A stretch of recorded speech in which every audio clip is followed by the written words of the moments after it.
像塵沒掩蓋着前事，心鬼單是無言，流行亦沒辦法磨滅。層疊線索誰刪剪？淚來滴乾你潛藏那一面，收斂極盡人情，遺留着實證說明又開始。給推敲，給推算，決意將推翻，疑惑靜待日後尋事實未晚。就地目擊他，越走近越偏差，事實在分岔，重重謎團連環事態，千種心理見解，一種天理已在旁觀他。未及目擊他，用實驗做推翻，沒漏洞偏差，仍能尋回來源做他。可分析去拆解，怎解釋理性共情之間？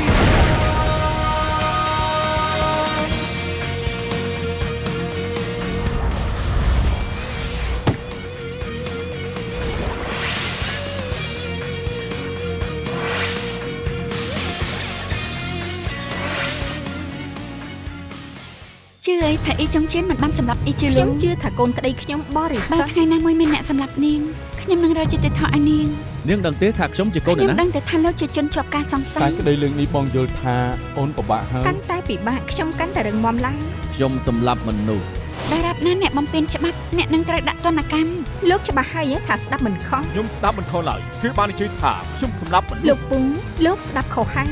បើផ្នែកប្តឹងមិនអាចមានផុសតាងអះអាងថាគេខុសបានម្នាក់នេះគឺមិនខុសមិញដែលខ្ញុំបែរទៅខ្ញុំគ្មាននិយាយអីទេដូច្នេះអាចទៅរួចបានថាសាក់សីស្ដាប់ខុសគិតថាគេនិយាយថាខ្ញុំសម្លាប់មនុស្សលោកគួរតែទៅពិនិត្យត្រចៀករក្សាខ្លួនណាអង្គ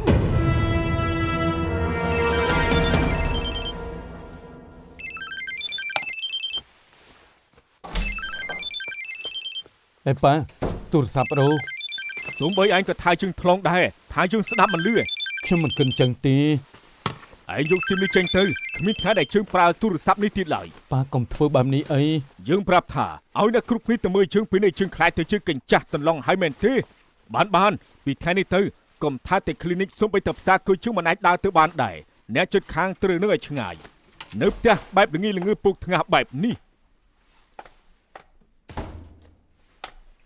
ប៉ាខ្ញុំមកវិញហើយមិនចាំបាច់ហៅជើងប៉ាឡើយហៅជើងធំទៅប៉ាសុំទោសតាមពិតទៅយើងទៀតតែសុំទោសនោះនាងនិយាយអីជើងស្ដាប់មិនលឺយើងថ្លង់មេធាវីធំចូលប៉ាអ៊ីវ៉ាក៏ពិបាកចិត្តដែរឯងទេដែលពិបាកចិត្តនោះព្រោះឯងត្រូវនៅកណ្ដាលមិនចាំបាច់ខ្វល់ពីជើងទេយើងវាភ្លឺខ្លួនឯងយើងគិតថាគេកាត់ញូទិញទូរស័ព្ទថ្មីឲ្យយើងការពិតគឺជាអន្ទះយើងសរសើរនាងជួមមហាឋាននាងពូកែការពិតនោះគឺនាងមើលមកអញ្ចឹងគឺជាមនុស្សល្ងងប៉ា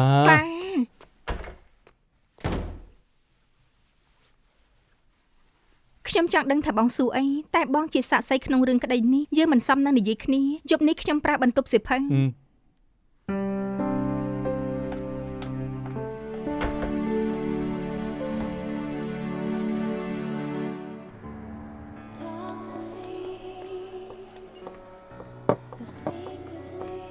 មកផឹកមិនមែនទេឲ្យខ្ញុំផង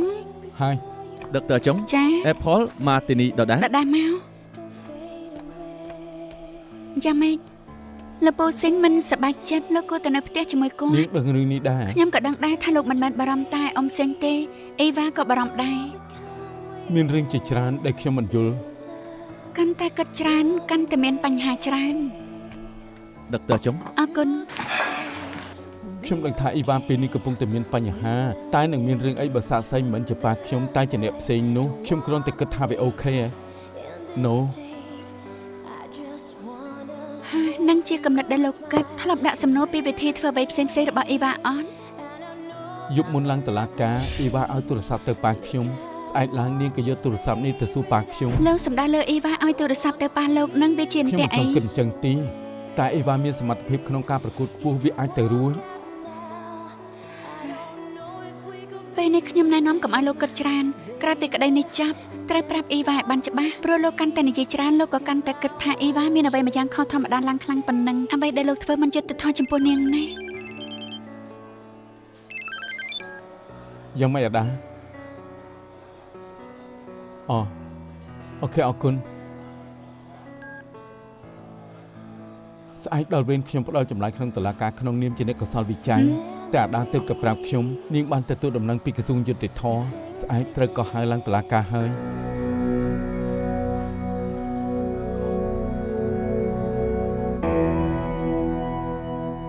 លោកជាប៉ូលីសតំណែងប្រមូលភស្តុតាងក្តីនេះមែនទេ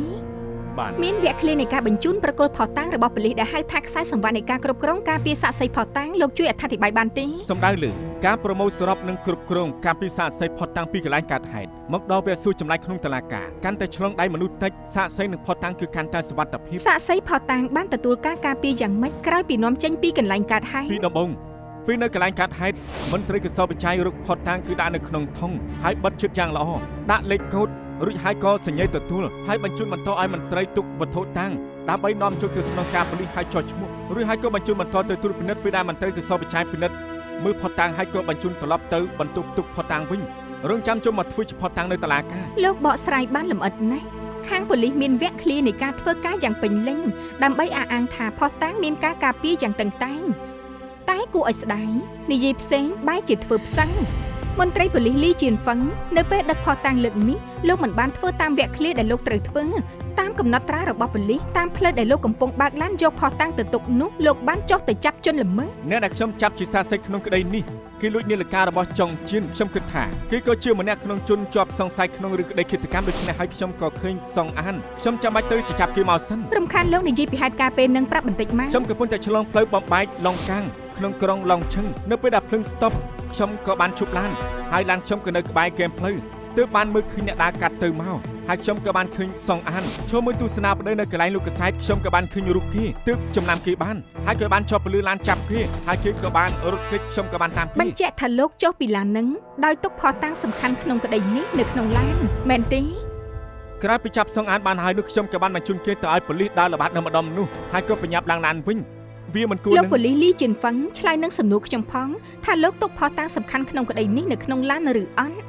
ទុក ពេលលោកចុះពីលើឡានលោកបានលុកសោឡានឬអត់ វាជារឿងទាន់ហន់ប៉ុន្តែខ្ញុំអះអាងបានថាគឺខ្ញុំបានបិទទ្វារឡានច្បាស់ណាស់ លោកគ្រាន់តែបិទទ្វារឡានតែមិនបានឡុកដឹងថាភស្តុតាងអស់នឹងវាសំខាន់ចំពោះកូនក្តីរបស់ខ្ញុំទេ ខ្ញុំដឹងថាផុតតាំងសំខាន់ប៉ុន្តែការចាប់ខ្លួនសងអានក៏សំខាន់ដូចគ្នាដែរ លោកមានតំណែងជា EO តួនាទីលោកគឺការពារសាក្សីភស្តុតាងមិនឲ្យមានការប្រឡូកប្រឡាក់ពីកន្លែងកើតហេតុទៅស្នងការប៉ូលីសតែតាមផ្លូវលោកចុះពីលើឡានដោយមិនបានលុកសោ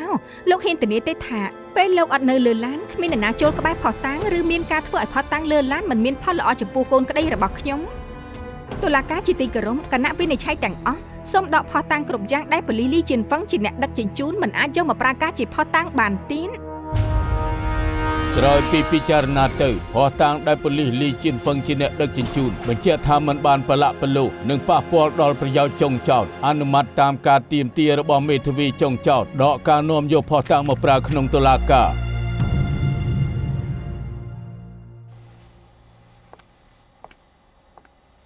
ដេញថ្លៃឯហ្នឹងតតែញ៉ាំបាយ ដេញថ្លៃជិតចប់ហើយពេលនាទីនេះសំខាន់ខ្លាំងណាស់សូម្បីតែសាច់នឹងក៏លេបបញ្ចូលដែរតែញ៉ាំមុនទៅ គ្រាន់តែដេញថ្លៃរបស់សវាស្អីណាទៅ ស្រាច់គេទៅពេលនេះមេឃបាក់ក៏គេមិនខ្វល់ដែរតោះ ទៅហើយណាអញ្ចឹងតែញ៉ាំបាយ ខ្ញុំទៅមិនបានទេត្រូវប្រញាប់ធ្វើរបាយការណ៍សាច់គោក៏ញ៉ាំមិនចឹង បាយបាយ បាយមើលអីសាច់ម្លឹង មិនមែនសោចដែលមើលទេខ្ញុំសោចដែលនាងនិយាយនោះទេ ខ្ញុំនិយាយអីបានអស់សំណាច់ម្លឹង សាច់នាងនៅញ៉ាំមិនចូលមិនថាសាច់គោថ្លង់មែន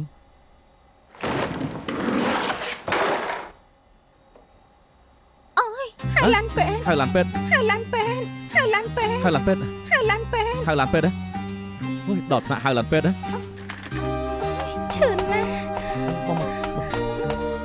យឺតក្រោប អញក៏មានទឹកចិត្តដែរស្មានថាមិនជួយខ្ញុំទេ នាងធ្វើពុតទេនាងឈួតទេអីហ៎ដេញថ្លៃរបស់ខ្ញុំហ៎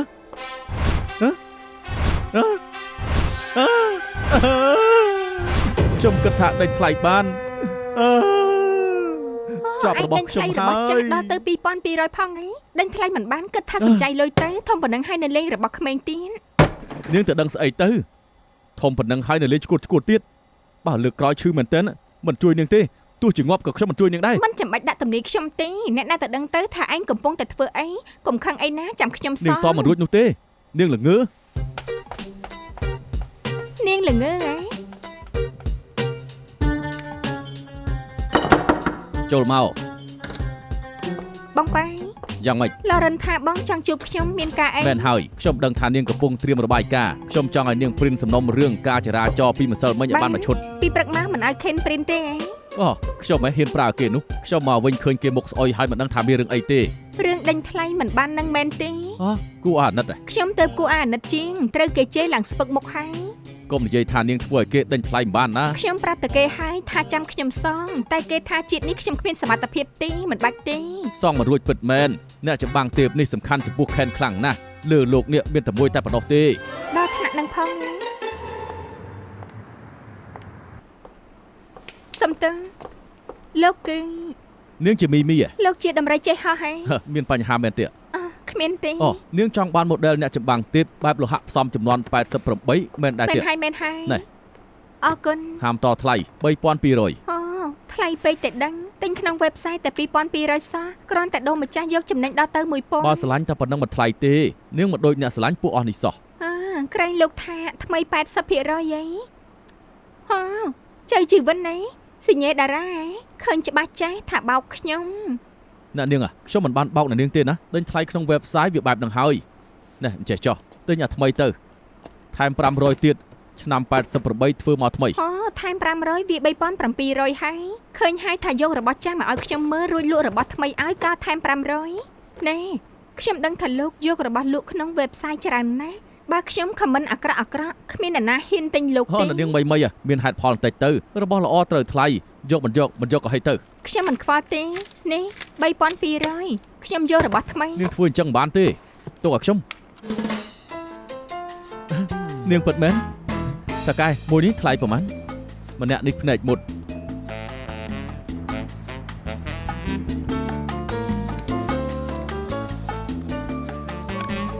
ជ័យជាវិនជាស្នេហាដំបូងរបស់ឯងណា ថាម៉េច បើបាតជើងសរសេរថាជ័យជាវិន ឈួតទេអីអ្នកណាសរសេរឈ្មោះគូស្នេហ៍ដំបងលើបាតជើងនោះ អញ្ចឹងហេតុអីបានជាចង់បានរបស់ចាស់ម្ល៉េះជាង3000ណា យល់ដល់នាងមានការតាំងចិត្តសងដល់ខ្ញុំបាន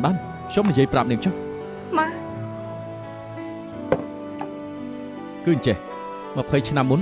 ពេលនឹងក្មេងប្រុសចូលចិត្តលេងម៉ូតដែលអ្នកចម្បាំងទេពដែលផ្សំលោហៈបែបហ្នឹងក្នុងនឹងមានក្មេងប្រុសម្នាក់គេដឹងថាផ្ទះគេក្រ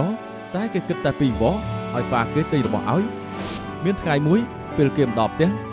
អាមីន ប៉ាខ្ញុំមកវិញហើ កូ យ នធ្លាប់ប្រាប់ប៉ាថាចង់បានម៉ូតដែលអ្នកចម្បាំងទេពមែនដែរ មែនហើយម៉ូដែលអ្នកចម្បាំងទេពដែលជាផ្សំដោយលោហៈផង បើកូនបានអ្នកចម្បាំងទេពពិតមែនកូនខំរៀនដែរអត់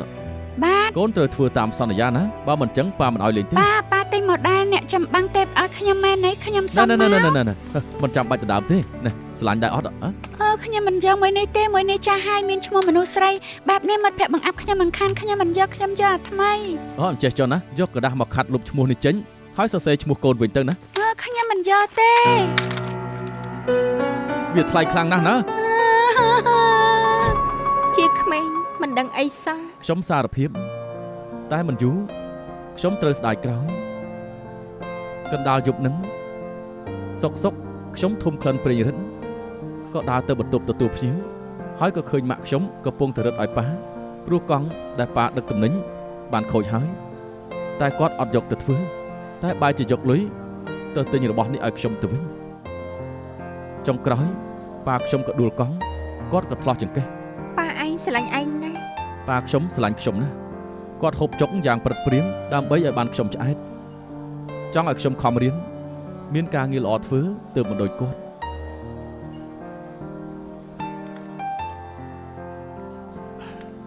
ខ្ញុំតាមរកវាដោយលំបាកព្រោះចង់ឲ្យប៉ាដឹងថាខ្ញុំស្ដាប់បង្គាប់ការទូន្មានគាត់ខំប្រឹងរៀនសូត្រចូលសាលារៀនល្អចូលសាកលវិទ្យាល័យល្អបានហើយនៅបានការងារ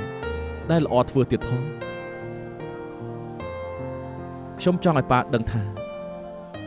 ខ្ញុំធ្វើតាមគាត់ត្រូវការ ប៉ាឯងលេងនៅហើយមែនទេគាត់ពិតជាបានដឹង អរគុណណា ខ្ញុំក៏មានរឿងនិយាយប្រាប់ដែរ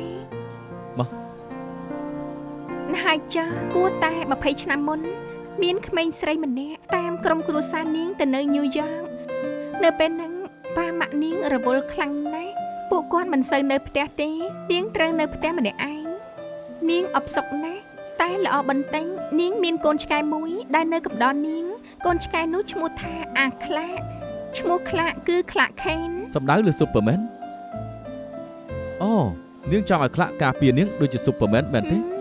ខ្លាកល្អណាស់ពេលដែលក្មេងស្រីអារម្មណ៍មិនល្អ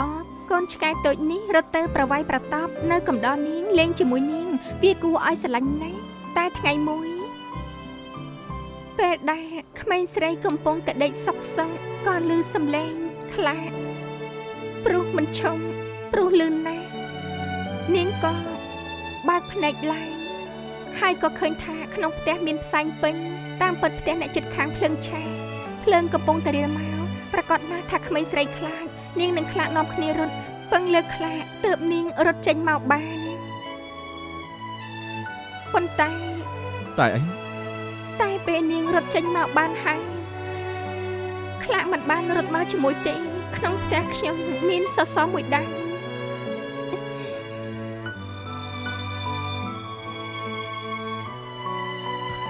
Superman រូបពិតរបស់នាង អញយំមែន ណែគ្មានទេនាងសើចហ៎ គិតថាជារឿងពិតទេ នាងប្រឌិតរឿងមែនទេ អញគួរឲ្យស្រឡាញ់ណាស់ គួរឲ្យស្រឡាញ់ហ៎គួរឲ្យស្រឡាញ់ស្រុកនាងហ្នឹងចូលចិត្តបោកខ្ញុំអាណិតតែរហូតខ្ញុំខំនឹកដល់លើកមុនដែលធ្វើបាបនាងគិតថាថ្ងៃនេះប៉ាវនាងពេលនេះដូរចិត្តហើយចាញ់រៀងខ្លួនទៅ អញទៅផឹកតែក្រូចឆ្មាមួយកែវទេអញ្ចឹងខ្ញុំបាយ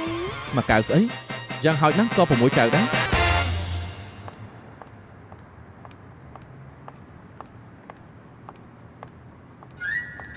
អាដា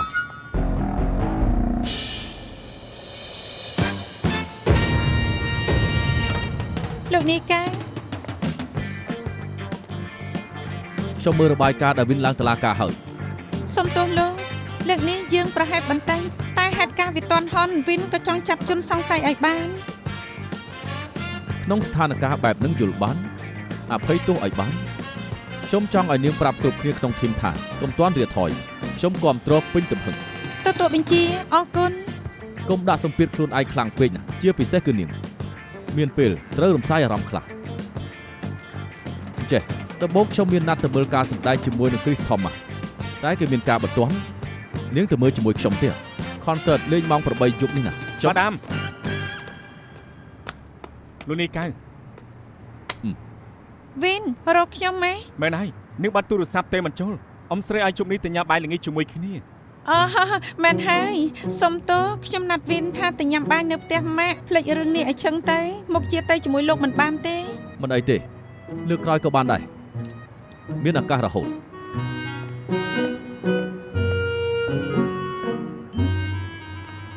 ឯងនេះសាហាវណាស់រវាសណាស់មិញឯងជួយជីវិតខ្ញុំឆ្លាតណាស់ របៀបស្អីអ៊ំស្រីទេមកខ្ញុំពិតមែន អញ្ចឹងឯង មើលទូរស័ព្ទទៅ ហ៎មិនទូរស័ព្ទខ្ញុំរលត់អញ្ចឹង បានជួយនាងក៏ល្អដែរបានតបស្នងនាងខ្លះ កុំលឺពេកមិញគាត់ថារុញខ្នងឯងថែមទាំងឲ្យយើងកុំរាថយផង ហេអ្នកទាំងពីរ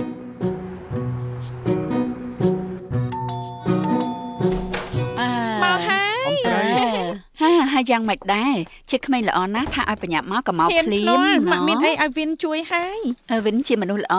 ជាមនុស្សល្អត្រូវហត់អញ្ចឹង បាយល្ងាចមួយពេលខ្ញុំគិតថាខ្ញុំមានប្រៀបជាងពិតមែនណា គេនិយាយត្រូវហើយណែដឹងរឿងកុំព្យូទ័រឬអត់ អាចបាន ជួយមើលកុំព្យូទ័រឲ្យអ៊ំតិចមកមកដឹងថាកើតស្អីទេវាដូចជាស្ពឹក បានបាន មានមួយយ៉ាងទៀតណាអាងលាងដៃនោះលិចទឹកក៏លឺបន្ទប់ទឹកហ្នឹងក៏រលុងតែជួយធ្វើឲ្យបន្តិចទៅបើរួចមិនតាន់ញ៉ាំបាយសិនចាំធ្វើក៏បាន បានបាន ម៉ាក់មើលទៅម៉ាក់ត្រូវធ្វើបង្អែមដែរហើយ ម៉ាក់ធ្វើរួចហើយខ្លះសេទុកហើយ ល្អណាស់ឲ្យគេធ្វើការតបស្នងគឺពិតជាល្អណាស់ អឺណូ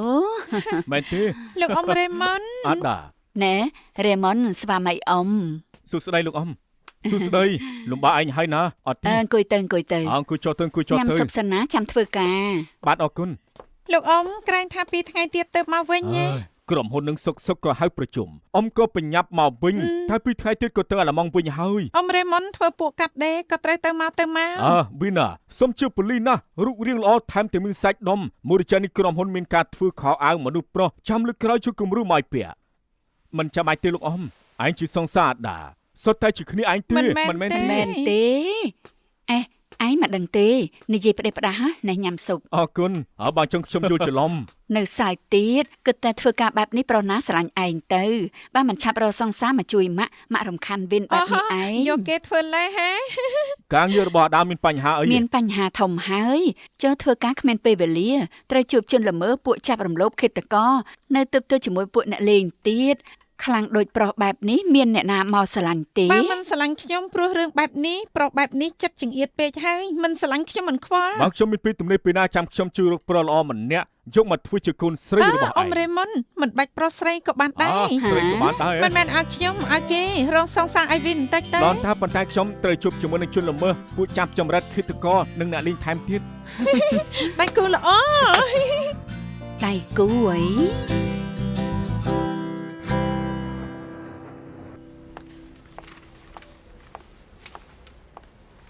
ចាំមិនឆ្ងាញ់ទេ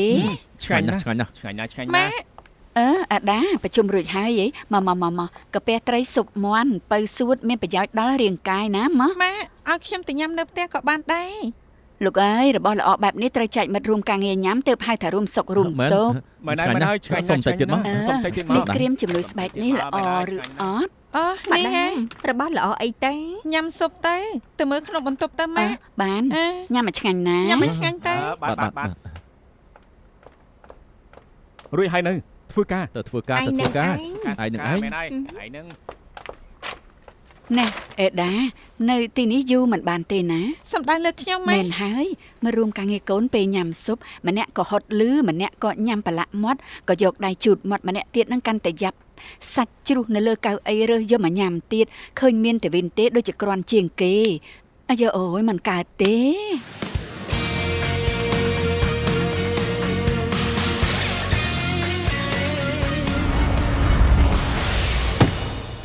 ទីនេះជាតំបន់គ្រោះថ្នាក់គ្មានប្រុសល្អធ្វើយ៉ាងម៉េចទៅ លោកនាយកែ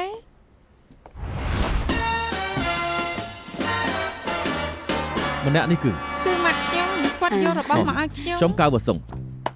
មេអង្គភាពអ ுக ្រិតកម្មទីស្នាក់ការច្បាប់ព្រហ្មទណ្ឌកៅលុនភៀកខាងលិចណា មេអីសួស្ដីកូនខ្ញុំពេលខ្លះចេះជួយបដៅនាង អាដា ផង ជាជំនួយការដែលល្អ អញ្ចឹងល្អហើយតែអាដាពេលខ្លះ លោ ក៏ កនាយកែមករកខ្ញុំមានកា ថ្ងៃ រ ទី អី 13សាលារៀនចាស់ខ្ញុំមានធ្វើពិធីប្រចាំខែចង់អញ្ជើញនាងទៅរាំជាគូនឹងខ្ញុំ លោកជាប្រធានថ្នាក់អីអាដាក៏ជាប្រធានថ្នាក់ដែរចៃដន្យណា ខ្ញុំដឹងនាងទំនេរដែរអត់ តំណេហើយណាត់ទុកមុនបែបនេះសេរីបានមែនទេ មែនហើយ ល្អអញ្ចឹងណាត់គ្នាហើយណា ចាម៉ាត់ណាម៉ាត់នៅ លែរំខានទៀតហើយ បាយបាយ បែបម៉ែមិនគាត់ទទួលពាក្យគេជំនួសខ្ញុំអញ្ចឹង ណែគេគ្រាន់បើគេជាតំណាងក្រុមប៉ូលីសនឹងមែនទេតាមពិតណាស់គេសង្ហាដូចនៅក្នុង TV អញ្ចឹងណែបន្ទប់ធ្វើការគេនៅជាន់ណា ខាងលើ អើយកូនឃើញហើយនៅខាងក្រោមជានរកខាងលើជាឋានសួគ៌គេជាមេអង្គភាពមេបញ្ជាការនៅតែក្នុងបន្ទប់មិនបាច់ចូលព្រៃឡើងភ្នំមិនបាច់បថុយជីវិតរំទុំស្អាតយ៉ាងខ្លាំងត្រឹមចេញខាង TV ណែកូនសម្លាញ់ម៉ាក់ប្រុសនេះល្អណាស់កូនត្រូវព្យាយាមឲ្យគេនាំកូនឡើងឋានសួគ៌ឲ្យបានខ្ញុំចេះចិត្តឯងតែខ្ញុំជួយឯងមិនបានទេណែខ្ញុំមកជាណែនាំម៉ាក់ឯងឲ្យតាខ្ញុំលេងបានហើយណែអាដាប៉ុណ្ណឹងចោះចាំនិយាយគ្នាចាំឲ្យស្តេឡា ខានជួបគ្នាយូរហើយ ពិធីជួបជុំសិស្សចាស់ថ្ងៃមុនសប្បាយទេ ឯងមិនទៅសប្បាយអីទេ ខ្ញុំជាប់ក្តីសំខាន់ទៅមិនបានអ្នកយ៉ាងម៉េចតាក់ទងរឿងអី ខ្ញុំយកសំណុំរឿងស្រីដែលសេពថ្នាំស្លាប់នៅសន្តាគារពីថ្ងៃ មែ មុ ន ន ហើយលើថាមានអ្នកសង្គមសង្គ្រោះមកធ្វើបន់សពអីជាលូឯងទេ មិញនេះខាងអង្គភាពអ ுக ្រិតកម្មទើបណាត់មន្ត្រីស្រីម្នាក់ឲ្យខ្ញុំយើងទៅផ្ទះគេទៅយកខោអាវគេពាក់ក្នុងពិធី អីអ្នករសៀលនេះខ្ញុំមានពេលទំនេរខ្ញុំតែបានជាគ្នា ល្អណាស់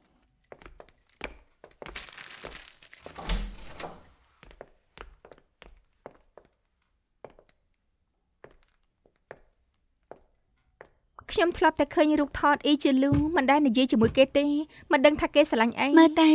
គេស្រឡាញ់ឆ្កែណាស់ មិនក៏អញដឹង ឯងមើលទៅការទៅរបស់គេរូបក្នុងស៊ុំដែលគេតាំងរួមទាំងរបស់លេងនៅលើតុជាឆ្កែទាំងអស់ តែទីនេះមិនឃើញកន្លែងដេកឆ្កែបន្ទប់ទឹកឆ្កែក៏គ្មានបានន័យថាគេស្រឡាញ់តែអត់ចិញ្ចឹមឆ្កែទេឯង អេដូចជាមានស្នាមឆ្កែខំណាស់ ប្រហែលធ្លាប់ចិញ្ចឹមហើយ អ្នកខ្លះឃើញវាគួរឲ្យស្រឡាញ់ក៏ទិញមកចិញ្ចឹមតែពេលធុញហើយក៏យកទៅចោលជាពិសេសក្មេងស្ទាវសម័យថ្មីស្រឡាញ់អីមួយឆាអេផ្ទះឯងនិងខ្ញុំមានថ្នាំរុក្ខជាតិនៅផ្ទះតែកមុំតូចនេះមុខជាប្រើតែថ្នាំខេគ្រាន់តែឃើញក៏ដឹងហើយថាជាថ្នាំខេកូនក្តីដែលខ្ញុំទទួលមើលថែភាគច្រើនជាយុវវ័យឃើញរបស់អស់នេះញឹកណាស់តែថ្នាំខេនេះមិនមែនឲ្យមនុស្សលេបឲ្យឆ្កែលេបឲ្យឆ្កែលេបទេមិនក៏ពេទ្យសត្វឲ្យឆ្កែលេបថ្នាំខេប្រើរងាប់សរសៃប្រសាទជាថ្នាំប្រភេទដូចជាម៉ាហ្វីនមានប្រយោជន៍ពេលប្រើលើមនុស្សតែពេទ្យសត្វប្រើឲ្យសត្វស្លាប់ដូចជាឆ្កែ2ម៉ោងមុនធ្វើការវះកាត់ពេទ្យឲ្យឆ្កែលេបថ្នាំខេវានឹងសន្លប់អញ្ចឹងបញ្ជាក់ថាអ៊ីជឺលូចិញ្ចឹមឆ្កែដែរហើយឆ្កែនឹងនៅឯណាមែនហើយថ្នាំនឹងជឹងឲ្យទៅឆ្កែឈ្មោះអាខ្លាកាត់មហារីកថ្លើមអារម្មណ៍វាប្រែប្រួលទើបឲ្យថ្នាំនឹងទៅនឹងណាអូហើយពេលនេះឆ្កែនៅណាវាងាប់តាំងពី2ខែមុនមកម្លេះដែលនាង Apple ជាម្ចាស់គឺឲ្យជើងចាត់ការរឿងសពឲ្យបូជាវាតែនាងអត់បានយកឆ្អឹងសោះនាងគឺលែងនៅហើយតាមពិនខ្ញុំជាមិត្តភក្តិ Apple ខ្ញុំចង់ឲ្យនាងបានដូចប្រាថ្នាតែខ្ញុំអាចយកឆ្អឹងចំនួននាងបានដែរទេខាងជើងគឺមានច្បាប់ត្រូវមានឯកសារពាក់ព័ន្ធឬមួយក៏លិខិតប្រគល់អំណាចឲ្យទទួលយកឆ្អឹងវាបានមានស្ត្រីម្នាក់ថាជាមិត្តភក្តិរបស់ Apple មកយកឆ្អឹងឆ្កែតែជើងមិនឲ្យហើយស្រីនឹងឈ្មោះអីទៅអាយុប្រហែល18ទៅ19សក់វែងភ្នែកធំមែនទេនាងអត់មានប្រាប់ឈ្មោះអីទេទើបចេញទៅថែមទាំងមិនបានប្រាប់រឿង Apple មិននេះមែនហើយទើបចេញទៅ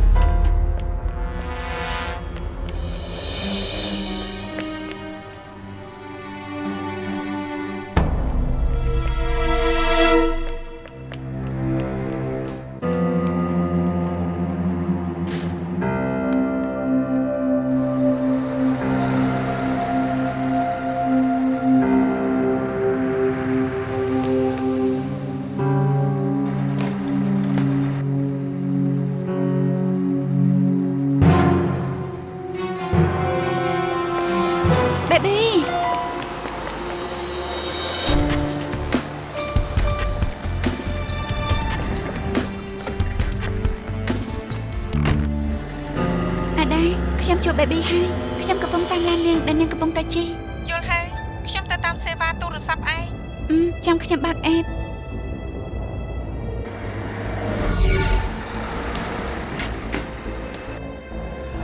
ឆាប់ឡើងហើយ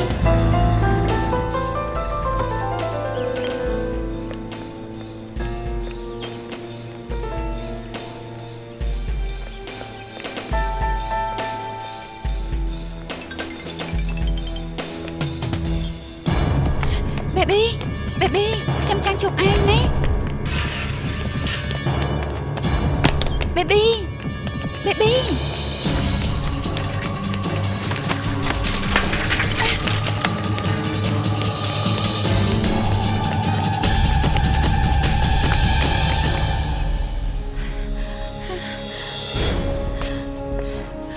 នាងឈ្មោះទេ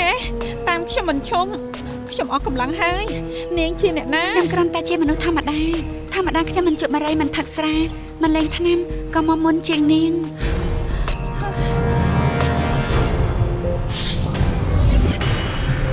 ម៉ាដាមកុំមួលបង្កាច់អីខ្ញុំនឹង Apple ដោយបងប្អូនខ្ញុំមិនបានសម្លាប់គេចុះហេតុអីចាំបាច់រត់គេងថ្ងៃនោះនាងនឹងអ៊ីជឺលូទៅសន្តាគារជាមួយអ៊ីចុងជៀនតែនាងបែរជាទៅមុនដោយមិនខ្វល់ពីគេពេលគេស្លាប់នាងលាក់ខ្លួននៅយួនឡាងបងប្អូនណាគ្មានអារម្មណ៍ថាខុសទេខ្ញុំមានប្រវត្តិណាបើត្រូវឆាយខ្លួនឃើញថ្នាំខេខ្ញុំបានដេកគុកហើយបើខ្ញុំជួយគេខ្ញុំត្រូវលំបាកដែរលំបាកអីឃើញច្បាស់ហើយថាជាថ្វីដៃ Wilsonគេជាអ្នកណាកូនសេដ្ឋីធ្វើអីក៏បានដែរបើខ្ញុំនិយាយថាគេធ្វើខ្ញុំមុខជាស្លាប់អញ្ចឹងពេលដែលនាងចេញពីសន្តាគារអ៊ីជឺលូយ៉ាងម៉េចដែរគេស្វឹងថ្នាំនៅលើក្រែជាមួយ Wilson ហេតុអីនាងមកវិញមុនមិនសប្បាយចិត្តមកវិញហើយ Wilson វាឈួតហើយជួយនិយាយលំអិតពីយប់នោះបន្តិចមកគេស្វឹងខ្លាំងក៏ទៅចូលសន្តាគារពេលហ្នឹងខ្ញុំទៅបន្ទប់តឹងពេលខ្ញុំចេញមកក៏ឃើញ Wilson យកថ្នាំទាំង10ញាត់ចូលមាត់ Apple លាបទៅលាបឲ្យច្រើនទៅណែធ្វើអីឡើងគេភ្លាមឡើងគេទៅតែគេស្លាប់ទៅលាបទៅណែឡើងគេទៅឡើងគេភ្លាមឡើងគេទៅឈួតមែនចេញទៅកុំនៅទិសតែងអញឈួតហើយ Apple តោះទៅគេមិនទៅឡើងគេទៅចេញទៅនឹងឈួតឆាប់ចេញទៅសប្បាយណាទៅចង់នៅទៀតតាមចិត្តចុះហ ផឹកស្រាក្រហមទេផឹកទៅផឹកទៅផឹកទៅផឹកទៅផឹកទៅផឹកទៅផឹកទៅ ខ្ញុំមិនគួរទុកគេចោលខ្ញុំគួរតែនាំគេមកដែរ ពេលដែលយើងឃើញក្នុងកំណត់ត្រានាងចេញពីសន្តាគារគឺម៉ោង 2 កន្លះតែពេលនឹងមានអ្នកឃើញអ៊ីជឺលូជាយាមចេញពីបន្ទប់តែត្រូវអ៊ីចុងជីនអូចូលវិញ ពេលហ្នឹងប្រហែលខ្ញុំនៅក្នុងបន្ទប់ទឹកខ្ញុំបានឮសំឡេងទ្វារហើយឮសំឡេង Wilson ឆ្លោះគ្នាជាមួយ Apple នៅខាងក្រៅ ដឹងទេឆ្លោះគ្នារឿងអី គេជេរអាម៉ាស៊ីននឹងថាឆ្លើយថាគេឡប់ហើយតាមកាមេរ៉ាក្នុងចន្ទាយន្តថ្ងៃហ្នឹងនាងស្ពាយកាបូបនេះចាំបានទេចាំបានកាបូបនេះហើយកាបូបនេះនៅឯណាហ៎គិតមើលឲ្យច្បាស់ចេញពីសន្តាគារហើយឈៀងតាណាទៀតខ្ញុំទៅផ្ទះហើយក្រោយពីភ្ញាក់ពេលខ្ញុំភ្ញាក់ចុះទៅទិញបារីហើយទៅអង្គុយញ៉ាំតែទឹកដោះគោនៅហាងតែរួចហើយក៏មើលព័ត៌មានក៏ដឹងថា Apple ស្លាប់ហើយតែភ័យខ្លាចខ្ញុំប្រញាប់ទៅវិញរៀបអីវ៉ាន់ហើយរត់គេងថ្ងៃនោះនាងរៀបអីវ៉ាន់ហើយដាក់សាក់កាដូបានន័យថាកាបូបនឹងនៅក្នុងផ្ទះនាងប្រហែលអញ្ចឹងពេលដូរកាបូបនាងមានឃើញរបស់ផ្សេងដូចជា10ថ្នាំដែលមិនមែនរបស់នាង10ថ្នាំហ៎អត់ឃើញទេ តាមដែលនាងនិយាយមកនេះយើងសង្ស័យថាអ៊ីចុងជីនបានបោះ10ថ្នាំចោលនាងប្រហែលជាច្រឡំដាក់ចូលនៅក្នុងកាបូប ខ្ញុំមិនដឹងទេ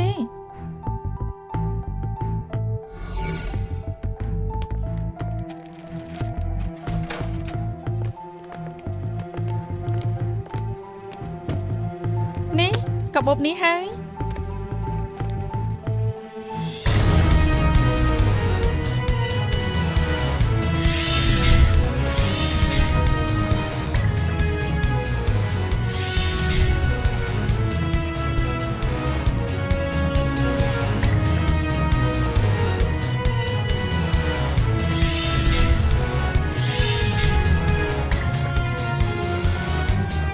មកដល់នឹងស្នាមរបួសប៉ុនគ្នាពេលនេះសល់តែពិនិត្យ DNA និងប្រយោជន៍ដៃលើដងប៉ុណ្ណោះ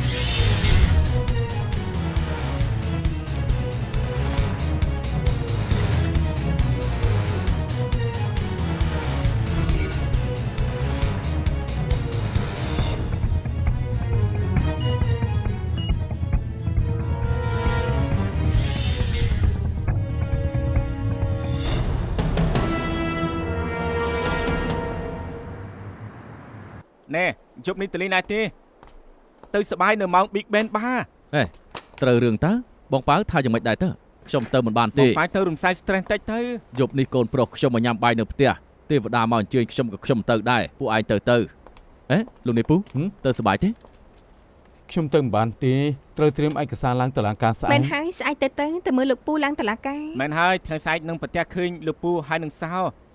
ហើយចាំម៉េចលោកនេះពូគឺបែងចែកបាន មែនហើយកុំធ្វើទន្សាយផ្អើលផ្លែភ្នៅចាំទុកណាស្អែកត្រូវតាំងចិត្ត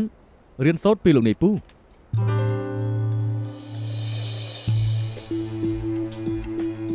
ផោះតាំងរបស់អាយកាគ្មានប្រយោជន៍ដល់យើងមែនដែរទេ លោកថាម៉េច 10ឆ្នាំហ្នឹង ខ្ញុំមិនបារម្ភរឿង10ឆ្នាំទេដែលបារម្ភគឺលៀងមីណានាងជាសាក្សីដែលឃើញហេតុការណ៍ចម្លែករបស់នាងនឹងចង្អុលថា Wilson ខុសឬអត់ ខ្ញុំយល់ហើយ ទៅតាមមែននេះឲ្យបន្តិចមក បាទ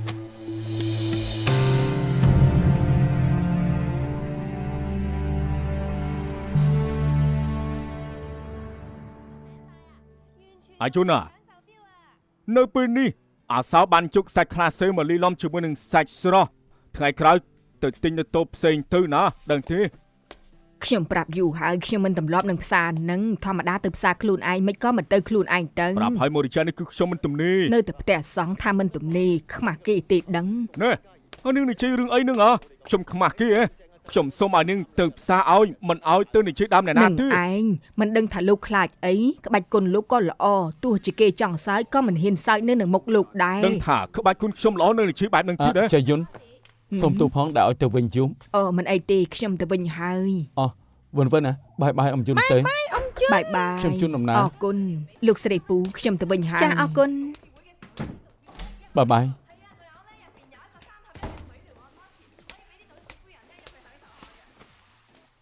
ប៉ាល្ងាចនេះធាតុអាកាសក្តៅពិសាផ្លែសេរីទៅឲ្យសាឡាក វិនថ្ងៃនេះលទ្ធផលភាសាអង់គ្លេសចេញហើយមែនទេម៉ាក់សុំមើលបន្តិចមកចាមិនក៏ធ្វើមុខបែបនេះបានបន្ទុកមិនល្អមែនទេ បាន 100បន្ទុក បានបន្ទុកពេញមិនសប្បាយចិត្តទេ បើវ័យឆុងបាន98បន្ទុកក៏ខឹងខ្ញុំគេនឹងវាងសៀវលីមិននិយាយរកខ្ញុំមកលេងជាមួយខ្ញុំទៀត ជាប្រុងមិនក៏ចិត្តចង្អៀតម្លេះចេះទៅកុំទៅលេងជាមួយគេកូន ឬថាយើងចិត្តចង្អៀតតើមែនឯទេ ប៉ាខ្ញុំមិនសម្ដៅបែបហ្នឹងទេ កុំខឹងអីលោកតា អត់ទេលោកតាគ្មានខឹងអីទេ វិនទៅធ្វើកិច្ចការផ្ទះក្នុងបន្ទប់ទៅ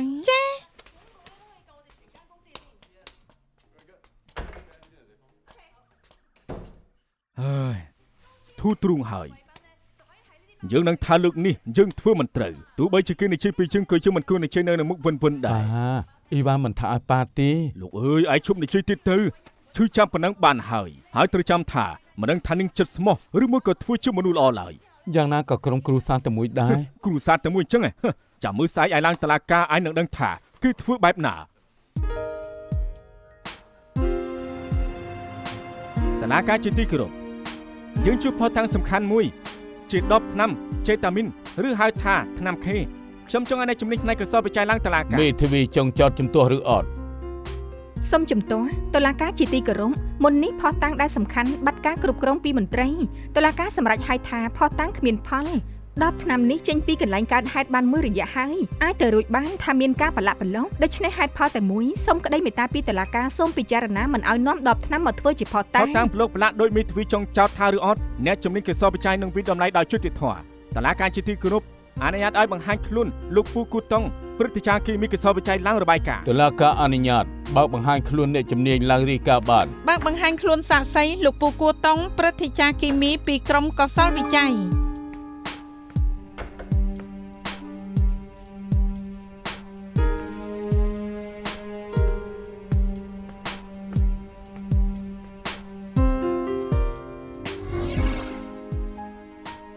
លោកពូគូតុងសំហៅថាលោកពូបានទេ បាត់បាន អរគុណ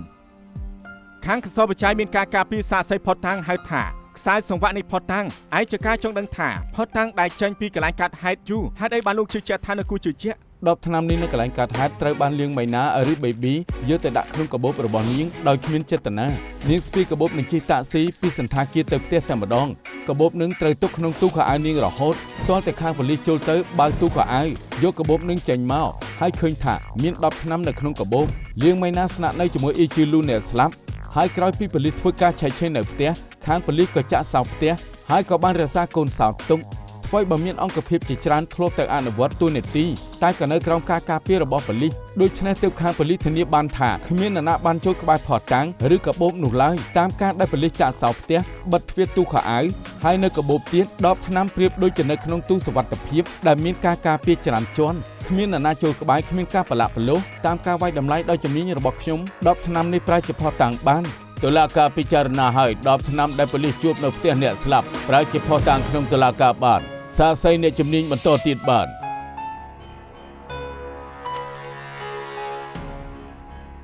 តឡាការជាទីគោរពរបាយការណ៍ដែលបញ្ជូនឡើងទៅគឺជារបាយការណ៍ពិនិត្យ10ឆ្នាំលោកពូតាមលទ្ធផលកសលវិច័យ10ឆ្នាំនេះមានការពាក់ព័ន្ធនឹងរឿងក្តីនេះដែរទេ តាមរបាយការណ៍ពិនិត្យខ្នាតមាត់10ឆ្នាំត្រូវនឹងទំហំរបួសកោងដែលមានក្នុងក្រអូបមាត់ខាងលើរបស់អ្នកស្លាប់ទាំងជួប DNA និងកាយ៉ៅដៃលើ10លទ្ធផលការពិនិត្យពិសោធន៍បញ្ជាក់ថាជារបស់ចុងចោតអ៊ីចុងជៀននិងអ្នកស្លាប់អ៊ីជីលូហើយលទ្ធផលពិនិត្យលើ10ឆ្នាំនៅជួបទឹកមាត់មុនស្លាប់និងកោសិកានៅប្រអប់មាត់បរិវេណមាត់10ជួបនឹងសារធាតុផ្សំខេតាមីនរួមជាមួយរបាយការណ៍ខាងនីតិវិទ្យាសាស្ត្រក្រោមចង្ការរបស់អ្នកស្លាប់មានស្នាមជាំដែលកើតពីចុងចោតទើបវិភាគបានថាពេលនឹងអ្នកស្លាប់ដេកនៅលើគ្រែត្រូវចុងចោតសង្កត់ពីលើប្រើដៃច្របាច់ចង្កានអ្នកស្លាប់បង្ខំឲ្យអ្នកស្លាប់ហាមាត់រួចហើយយកដបដាក់ថ្នាំខេតាមីនញាត់ចូលក្នុងមាត់អ្នកស្លាប់បង្ខំឲ្យអ្នកស្លាប់លេបថ្នាំលើកំណត់ទាល់តែស្លាប់ តាមរបាយការណ៍ពិសោធន៍របស់លោកវិភាគថាកូនក្តីរបស់ខ្ញុំបានញាត់10ឆ្នាំចូលក្នុងមាត់អ្នកស្លាប់បង្ខំឲ្យអ្នកស្លាប់លេបថ្នាំខេតាមីនទាល់តែស្លាប់មែនទេ មែនហើយ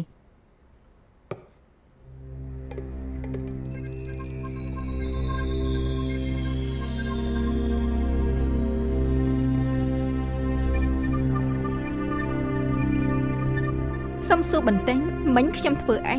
មិញនាងលើកែវទឹកហើយផឹកទឹក ខុសហើយខ្ញុំមិនបានផឹកទឹកខ្ញុំគ្រាន់តែលើកកែវឡើងហើយរៀងដូចខ្ញុំផឹកទឹកតែក្នុងកែវនេះគ្មានទឹកអីមួយដំណក់ទេ នោះបានន័យថាតាមដែលលោកពូវិភាពិសោធន៍បានត្រឹមថា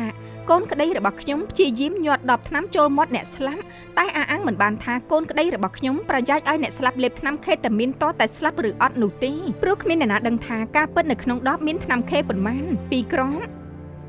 1ក្រមឬក៏គ្មានសោះ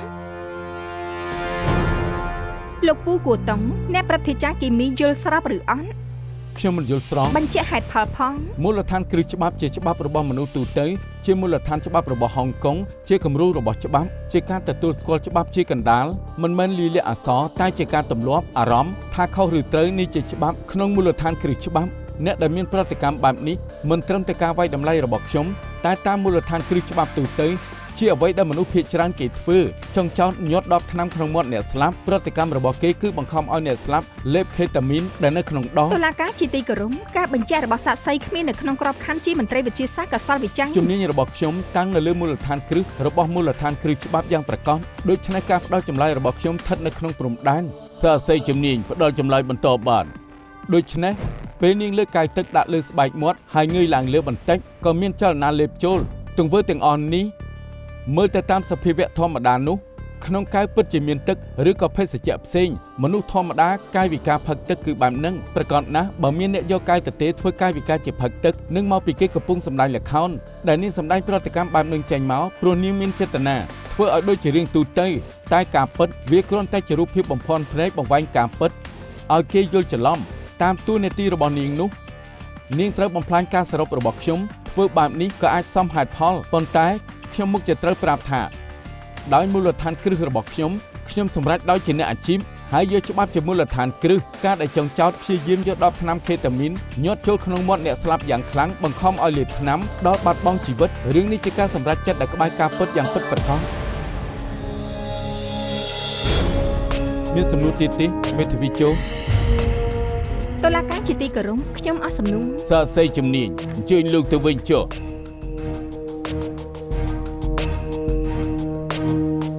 ការជាទីគោរពសូមអនុញ្ញាតបើកបង្ហាញខ្លួនសាក្សីថ្មីលឿងមីណាឡើងផ្ដោចម្លើយអនុញ្ញាតតឡាការជាទីគោរពលឿងមីណាមិនអាចមកធ្វើសាក្សីបានទេសូមអនុញ្ញាតបញ្ជាពេលសាក្សី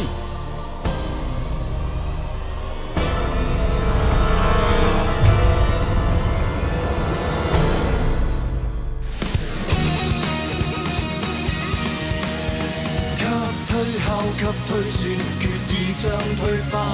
疑惑靜待日後尋事實未晚，就地目擊他，越走近越變差，